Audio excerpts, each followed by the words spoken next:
We have breaking developments tonight in the controversy surrounding Georgia Insurance Commissioner Jim Beck.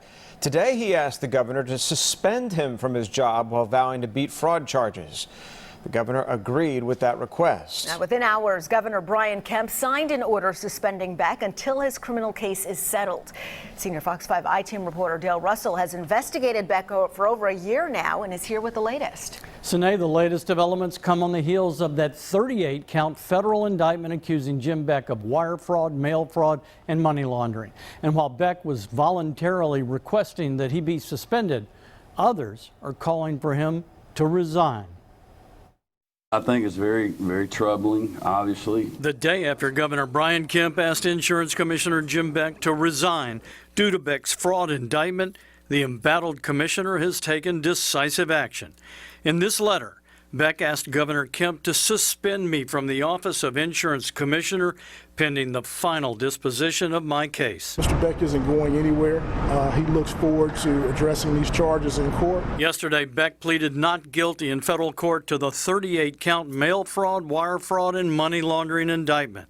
The indictment alleges Beck became general manager of a state-created insurance company, Georgia Underwriting Association, in 2013.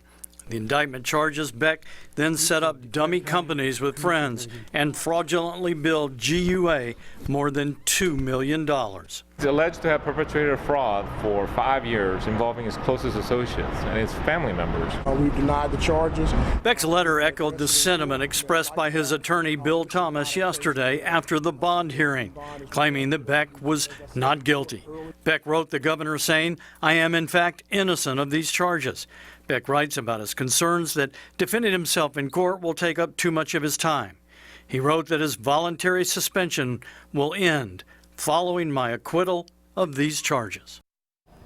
Now, Mr. Beck will be paid during his suspension, and Governor Kemp is the man who will appoint his temporary replacement. Secretary of State Brad Raffensperger said today the temporary suspension is not enough. He's calling for Beck's resignation. Raffensperger called it appalling that Beck is alleged to have funneled stolen money into his campaign for insurance commissioner. Tom? Doesn't sound like Beck is anywhere close to submitting his resignation, asking for this suspension instead. Right. Temporary suspension until the trial. Then we'll find out what will happen then. All right. Thanks so much, Dale.